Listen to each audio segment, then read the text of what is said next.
तो दोस्तों, मेरा नाम है योगेंद्र। आज की वीडियो में बेहद ही महत्वपूर्ण होने वाली है, क्योंकि इस वीडियो में हम कवर करेंगे विद्युत आवेश एवं क्षेत्र, जो कि रेलवे के सभी exam NTPC, group D, RRB technician, RPF constable, जितनी भी वैकेंसी आती हैं उन सभी वैकेंसियों के लिए हमारा ये जो चैप्टर है विद्युत आवेश एवं क्षेत्र बहुत ही महत्वपूर्ण है, क्योंकि इस चैप्टर से हर एक एग्ज़ाम में क्वेश्चन पूछे जाते हैं और ये क्वेश्चन इतने डिटेल्ड से पूछे जाते हैं जिसमें कि क्वेश्चन में थ्योरी और इसके जो फार्मूले हैं इस पर कुछ क्वेश्चन भी आते हैं।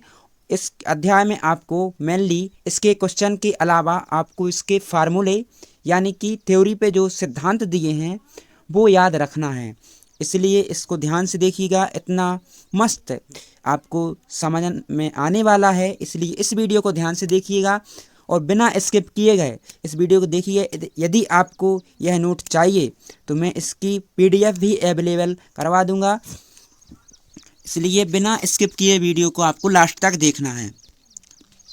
तो शुरू करते हैं कि विद्युत आवेश एवं क्षेत्र है। तो आप जानते हैं कि विद्युत आवेश क्या है। विद्युत आवेश की बात करें तो पहला होता है, जैसे कि हम बात करें स्थिर विद्युत आवेश। क्या है स्थिर विद्युत आवेश?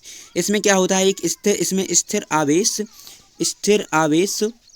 स्थिर आवेश एवं उसके प्रभावों का अध्ययन किया जाता है। विद्युत आवेश क्या है? तो विद्युत आवेश को जाने तो विद्युत आवेश क्या है, जब दो पदार्थों को आपस में रगड़ा जाता है तो ये पदार्थ हल्की हल्की वस्तुओं को आकर्षित करते हैं या करने लगते हैं। इस स्थिति को में ये पदार्थ आवेशमय या विद्युतमय हो जाते हैं। इसी को हम क्या कहते हैं, विद्युत आवेश। ठीक है, उदाहरण के लिए बात करें कांच की छड़ एवं रेशम की छड़। अब देखो अपने पास में एक कांच की छड़ है और जब कांच की छड़, ये हैं दो कांच की छड़ें हैं, इसमें जब रेशम से रगड़ा जाता है, क्या है, रेशम से रगड़ा जाता है तो उसमें आवेश उत्पन्न हो जाता है। इसी को हम विद्युत आवेश कहते हैं। इसके बाद में देखो नोट, किसी भी यहाँ से देखिएगा, किसी वस्तु पर इलेक्ट्रॉन की अधिकता या कमी को विद्युत आवेश कहते हैं। अब किसी भी वस्तु है ना, उस पर तो इलेक्ट्रॉन की अधिकता होगी या फिर कमी होगी, उसी को विद्युत आवेश बोलते हैं। पहला है, यदि वस्तु पर इलेक्ट्रॉनों की अधिकता है, क्या है, अधिकता है, तो वह ऋण आवेश होगा। हमने देखा, जैसे कि आप केमिस्ट्री में जब टेबल पढ़ते हैं तो उसमें देखा होगा कि जब इलेक्ट्रॉनों की अधिकता होती है तो वो क्या हो जाता है, ऋण आवेश हो जाता है। कैसा हो जाता है, ऋण आवेश हो जाता है। और जब इलेक्ट्रॉनों की कमी हो जाती है तो वह धनावेशित हो जाता है। ठीक है, कैसा हो जाता है, धनावेशित हो जाता है। तो इन दोनों को आपको ध्यान रखना है। ठीक है, इसको या तो इलेक्ट्रॉनों की कमी होगी तो वस्तु कैसी हो जाएगी, धनावेशित हो जाएगी। इलेक्ट्रॉनों की कमी से धनावेशित और इलेक्ट्रॉनों की अधिकता से ऋणावेशित। इसके जस्ट बाद में आवेश के प्रकार दिए गए हैं। तो आवेश के दो ही प्रकार होते हैं, एक तो धनावेशित होता है यानी कि इलेक्ट्रॉनों की कमी, जैसा कि हमने बताया कि जब इलेक्ट्रॉनों की कमी होगी तो कैसा होगा, धनावेशित होगा। कैसा होगा, धनावेशित होगा। और जब इलेक्ट्रॉनों की अधिकता होगी तो ऋणावेशित होगा। ठीक है, तो इन दोनों को याद रखना। इसके बाद में आप पढ़ेंगे इसमें कि यदि समान आवेश है, धनावेश एवं धनावेश एवं ऋणावेश एवं ऋणावेश, तो एक दूसरे को क्या करेंगे, प्रतिकर्षित कहेंगे। यानी कि कहने का मतलब है दोनों आवेश यदि समान हैं, दोनों आवेश यदि क्या हैं, समान हैं, तो वे एक दूसरे को क्या करेंगे, प्रतिकर्षित करेंगे। प्रतिकर्षित करेंगे। यदि आवेश असमान है यानी कि धनावेश अथवा ऋणावेश हैं तो एक दूसरे को आकर्षित करेंगे। इतना हो जान लिया। इसके बाद में नेक्स्ट हम पढ़ेंगे कि इसमें देखो विद्युत आवेश की मात्रक हैं। विद्युत आवेश की मात्रक क्या है, तो विद्युत एमकेएस पद्धति में आवेश का मात्रक क्या होता है, कूलाम होता है। तो कूलाम हो गया ना, तो कूलाम बनता कैसे है, देखो अपन जब करंट जानते हैं आई बराबर क्या होता है, क्यू अपान टी, यानी कि आवेश बटे समय। क्या होता है, ये होता है आवेश बटा समय, ये होता है अपना करंट। तो Q बराबर I इंटू टी होता है। तो इससे एम्पियर, I मतलब एम्पियर और T मतलब सेकंड, तो बन जाता है कूलाम। तो कूलाम लिख सकते हैं एम्पियर सेकंड। तो आवेश का मात्रा क्या हो गया, कूलाम। आवेश का बीमा कैसे बनता है, बीमा इसमें बन गया ए और टी। ए किसका हो गया, एम्पियर का, और टी हो गया सेकंड का, तो एम्पियर का ए टी बन गया इसकी बीमा। इसके बाद में हम पढ़ेंगे इसका कुछ नियम रहता है, कैसा रहता है, आवेश संरक्षण का नियम।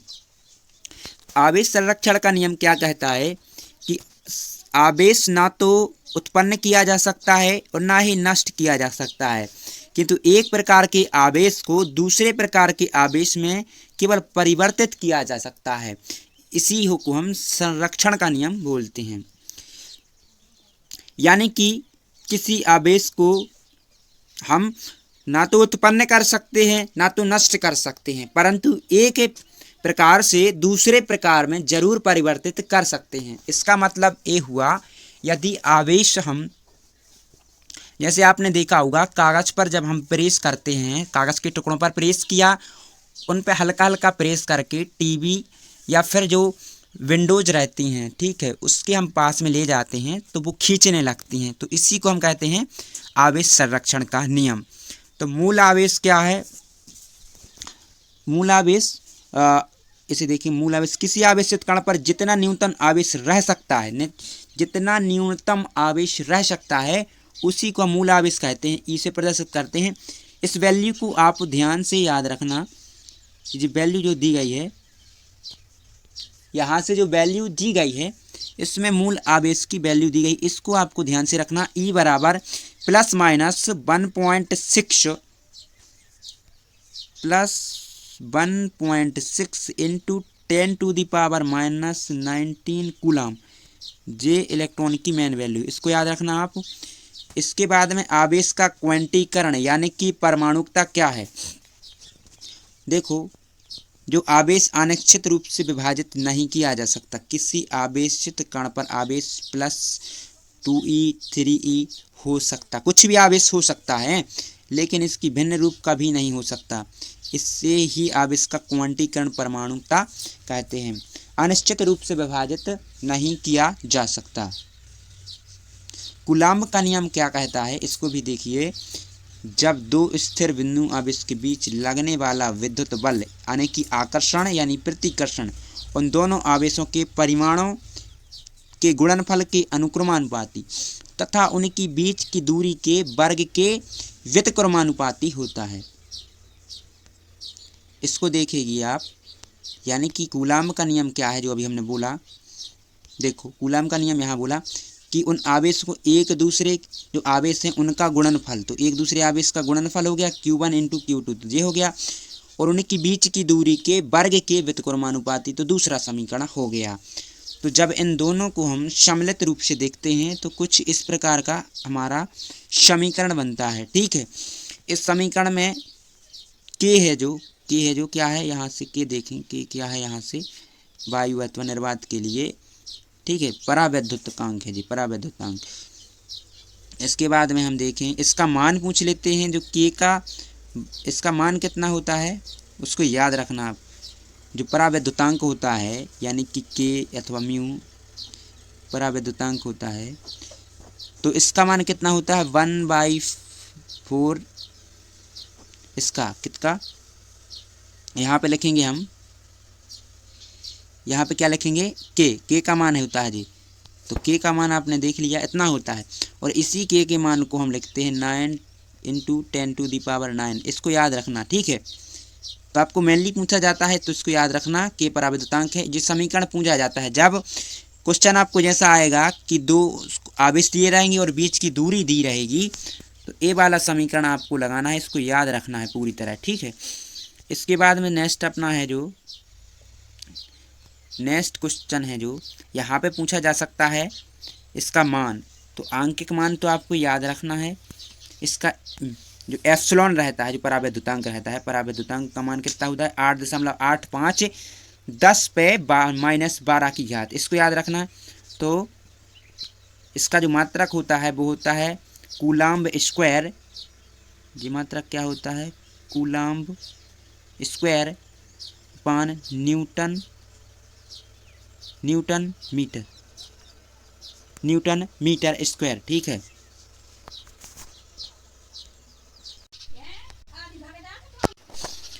माध्यम का पराविद्युतांक बढ़ने पर बल कम होने लगता है। जैसे देखो माध्यम का पराविद्युतांक बढ़ेगा तो विद्युत बल कम होने लगता है। विद्युत बल की प्रकृति आकर्षणात्मक एवं प्रतिकर्षणात्मक होती है, मतलब आकर्षण भी करता है अथवा प्रतिकर्षण भी करता है। यदि हम बात करें गुरुत्वाकर्षण बल की, जो गुरुत्वाकर्षण बल होता है, जो गुरुत्वाकर्षण बल होता है वो हमेशा आकर्षण करता है। उसकी वो प्रकृति होती है, वो आकर्षण की प्रकृति होती है, हमेशा आकर्षण करता है।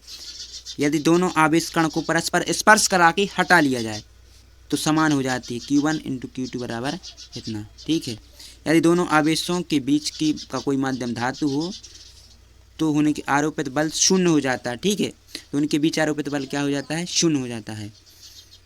ई भी लिख सकते हैं, ई पराविद्युतांक की प्रगतिशीलता है तो K बराबर क्या होता है, A एप्सिलॉन बटे E बटे एप्सिलॉन। ठीक है, अध्यारोपण का सिद्धांत क्या होता है यहाँ पे समझिए। इस नियम के अनुसार किसी बिंदु पर आवेश अन्य सभी आवेशों पर लगने वाला परमाणु बल उस बिंदु पर आवेश पर प्रत्येक आवेश द्वारा लगाए गए बलों व सदस्य योग होता है। जितने भी बल लगाए जाते हैं उनका क्या होता है जी, सदस्य होता है। तो यान को याद रखना, जितने भी परमाणु बल लगाए जाते हैं उनका सदस्य, अध्यारोपण का सिद्धांत यही कहता है, यदि जितने बल लगाए उनका सदस्य योग किया जाता है। इसको याद रखना, जितने भी परमाणु बल लगाए जाते हैं तो फार्मूला आपको एक ही याद रखना है, फार्मूला एक ही चलेगा, वो चलेगा कौन सा, 1/4 म्यू Q1 Q2 अपान R²। जब परमाणु बल अलग अलग रहता है तो इनकी देखो Q1 Q2 Q3 Q4 इस तरह से बढ़ते जाएंगे और यहाँ पर R भी चेंज होता जाएगा, तो आपको इस तरह से एक समीकरण बन जाएगा, तो इसको याद रखना। ठीक है, इसके बाद में है विद्युत क्षेत्र। विद्युत क्षेत्र आप जानते हैं किसी आवेश, देखो किसी आवेश अथवा आवेश के समुदाय के चारों ओर वह क्षेत्र जब किसी अन्य आवेश के लाने पर वह आकर्षण या प्रतिकर्षण बल का अनुभव करता है तो उसको विद्युत क्षेत्र कहते हैं। नोट, विद्युत क्षेत्र विद्युत बल रेखाओं द्वारा प्रदर्शित करते हैं, विद्युत क्षेत्र को विद्युत बल रेखाओं द्वारा प्रदर्शित करते हैं। अब देखो विद्युत बल रेखाएं क्या है कि विद्युत बल रेखाएं विद्युत क्षेत्र खींचा गया वह काल्पनिक एवं निष्कोण वक्र जो उस स्थान पर विद्युत क्षेत्र की लगातार प्रदर्शन करती हैं। देखो धनावेशित विद्युत बल रेखाएं क्या हैं जी, धनावेशित विद्युत बल रेखाएं हैं, ये ऋणावेशित विद्युत बल रेखाएं हैं। अब धनावेशित एवं ऋणावेशित जब संयुक्त होती हैं तो इस प्रकार का एक वक्र बनाती हैं, ऐसे एक वक्र बनाती हैं जिसमें बल रेखाएं धनावेशित से निकलकर ऋणावेश की ओर जाती हैं, धनावेश से निकलकर ऋणावेश की ओर जाती हैं। अब देखो विद्युत बल रेखाएं के गुण देखो, तो विद्युत बल रेखाएं धनावेश से निकलकर वक्र बनाती हुई ऋणावेश पर जाकर समाप्त होती हैं। जैसे हमने बताया कि ये धनावेश से निकलती हैं और ऋणावेश की ओर जाती हैं। ठीक है, ये दोनों बल रेखाएं कभी एक दूसरे को नहीं काटती, यदि ये काटेंगी तो दो कटान बिंदु हो जाएंगे, तो यानी कि दो स्पर्श रेखाएं होंगी, अर्थात विद्युत बल रेखाएं की दो दिशा हो जाएंगी, तो ऐसे असंभव है। इसके बाद में विद्युत बल रेखाएं पास पास होने पर प्रबल विद्युत क्षेत्र, जब पास पास रहती हैं तो प्रबल विद्युत क्षेत्र, और जब पास पास नहीं रहती दूर दूर रहती हैं तो दुर्बल विद्युत क्षेत्र होता है। इसके अलावा विद्युत बल रेखाएं चुंबकीय बल रेखाओं में अंतर क्या है, देखो जो विद्युत बल रेखाएं हैं धनावेश से निकलकर ऋणावेश की ओर जाकर समाप्त हो जाती हैं, इस प्रकार विद्युत बल रेखाएं वक्र नहीं बनाती, विद्युत बल रेखाएं पूरा वक्र नहीं बनाती, धनावेश से निकली और ऋणावेश पर समाप्त हो जाती हैं। लेकिन चुंबकीय बल रेखाएं हैं जो वक्र बनाती हैं, एक बंद वक्र बनाती हैं। चुंबकीय बल रेखाएं कैसा, एक बंद वक्र बनाती हैं। विद्युत क्षेत्र की तीव्रता पूछ सकते हैं आपसे, इसको याद रखना। विद्युत क्षेत्र के एकांक परीक्षण आवेश लगने विद्युत बल को विद्युत क्षेत्र की तीव्रता कहते हैं, इसे ई से प्रदर्शित करते हैं। अब ई बराबर क्या होता है, ई बराबर सिंपल सा आप याद रखना कि एफ अपान क्या होता है, क्यू, माने बल अपान आवेश। तो इसका जो मात्रक होता है न्यूटन कूलाम, या पर कहते हैं न्यूटन प्रति कूलाम होता है, न्यूटन प्रति कूलाम इसका मात्रक होता है। यह एक सदिश राशि है। इसका विमीय सूत्र की बात करें तो विमीय सूत्र कितना होता है, ई बराबर MLT-3A-1, MLT-3A-1, इसको याद रखना आप, ठीक है, बहुत ही इंपॉर्टेंट है विमीय सूत्र। इसके बाद में है आपको ये कुछ भी याद नहीं रखना, यहाँ से आपको रखना है वैद्युत द्विध्रुव। वैद्युत द्विध्रुव याद रखना, यानी कि इलेक्ट्रिक डाइपोल, यदि दो बराबर विपरीत आवेश एक दूसरे की अल्प दूरी पर स्थित हों तो इस संरचना को वैद्युत द्विध्रुव कहते हैं। ठीक है, वैद्युत द्विध्रुव कौन कौन से दर्शाते हैं? HCl, HCl एक तो दर्शाता है, H2O करता है, NH3 वैद्युत द्विध्रुव दर्शाती है। तो इनको याद रखना। वैद्युत द्विध्रुव को फार्मूला याद रखना, P बराबर 2Q। ठीक है, क्योंकि इसमें जो आवेश रहता है, आवेश दोनों आवेशों के बीच की दूरी के गुणनफल के बराबर होता है। इसका मात्रक पूछा जाए तो कूलाम मीटर होता है। यदि इसकी विमा पूछी जाए तो होती LTA। इसकी विमा याद रखना, ये कैसी राशि है? सदिश राशि है। वैद्युत द्विध्रुव अक्ष के अनुदिश ऋणावेश से धनावेश की ओर। देखो, वैद्युत द्विध्रुव जो विद्युत क्षेत्र की दिशा, चुंबकीय क्षेत्र की दिशा रहती है, उसके विपरीत होता है वैद्युत द्विध्रुव, क्योंकि ये ऋणावेश से धनावेश की शुरू होता है। वैद्युत द्विध्रुव आघूर्ण के विद्युत क्षेत्र की तीव्रता, अक्षीय स्थिति यानी कि अनुदैर्घ्य स्थिति, एक तो अक्षीय स्थिति होती है, दूसरी निरक्षीय स्थिति। अक्षीय स्थिति की बात करें तो अक्षीय स्थिति, इसकी आप दोनों स्थिति में फार्मूले देख सकते हैं। बस आपको फार्मूले याद रखना है। इसकी अक्षीय स्थिति का फार्मूला है जो कि रहता है कुछ इस प्रकार का है, E बराबर 1/4 पाई एप्सिलॉन और 2P अपान RQ। इसको याद रखना, 2P अपान RQ, 2P अपान RQ, इसको याद रखना। अब इसकी एक निरक्षीय स्थिति रहती है, तो निरक्षीय स्थिति का आपको फार्मूला बस याद रखना है। वहाँ पे 2P था, यहाँ पे केवल P है निरक्षीय स्थिति में, इसको याद रखना। तो देखो, आपसे पूछा जाए जो अक्षीय स्थिति में कैसा होता है, अक्षीय स्थिति का जो फार्मूला है वो होता है 1/4 पाई एप्सिलॉन 2P अपान RQ। यदि आपसे निरक्षीय स्थिति का पूछ लें, निरक्षीय स्थिति का पूछ लें तो 1/4 पाई एप्सिलॉन केवल P अपान RQ। ठीक है, इतना होता है। इन दोनों को याद रखना।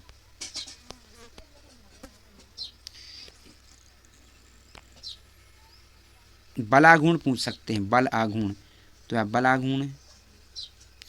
आघूर्ण का फार्मूला ही पूछते हैं, तो बल आघूर्ण को याद रखना। बल आघूर्ण का सूत्र होता है टॉर्क्यू। बल आघूर्ण मतलब होता है टॉर्क्यू, टॉर्क्यू होता है, टॉर्क्यू मतलब बल आघूर्ण होता है। तो बल और बल के बीच लंबवत दूरी, तो बल का कितना होता है? बल मतलब होता है Q इंटू यू ई। ठीक है, इंटू बलों के बीच की लंबवत दूरी, वो कितनी होती है? 2L sine theta. तो टॉर्क बराबर होता है PE, मतलब बट क्या होता है? Q इंटू 2L, कितना होता है? P के बराबर। तो PE साइन थीटा, इसको याद रखना, PE साइन थीटा होता है। तो इस फार्मूले को आपसे बहुत पूछा जाता है। विद्युत द्विध्रुव आघूर्ण का जो फार्मूला होता है टॉर्क बता PE साइन थीटा होता है। ठीक है, इसको याद रखना। इसके बाद में आपसे पूछ सकता है कुछ नहीं, यहाँ पे आपसे ये बिल्कुल पूछ नहीं सकते। आप यहाँ से याद रखना विद्युत फ्लक्स। विद्युत फ्लक्स क्या है, इसका विमीय सूत्र क्या है, इसको याद रखना। विद्युत फ्लक्स क्या होता है, इसका जो फार्मूला होता है एप्सिलॉन ई ए। ठीक है, ई क्या होता है? ई ए कॉस थीटा। तो इसका जो विमीय सूत्र पूछा जाता है, यहाँ पे आपको इसको याद रखना। इसका जो मात्रक होता है न्यूटन पर कूलाम इंटू मीटर, या फिर होता है वोल्ट पर मीटर स्क्वायर। तो इसको याद रखना, आपको याद रखने। इसका जो पूछा जा सकता है विमीय सूत्र ML/Q T-Q और A- इनवर्स। तो इसको क्या अदिश राशि है। यदि विद्युत बल रेखाएं पृष्ठ के अंदर प्रवेश कर रही हैं तो विद्युत फ्लक्स ऋणात्मक होगा। यहाँ पे याद रखना, यदि विद्युत बल रेखाएं पृष्ठ के अंदर प्रवेश कर रही हैं तो फ्लक्स कैसा होगा? ऋणात्मक। यदि विद्युत बल रेखाएं बाहर निकल रही हैं तो विद्युत फ्लक्स धनात्मक होगा। इसको उन्होंने क्या गलती से टाइप हो गया यहाँ पे, कैसी होंगी? धनात्मक होगा।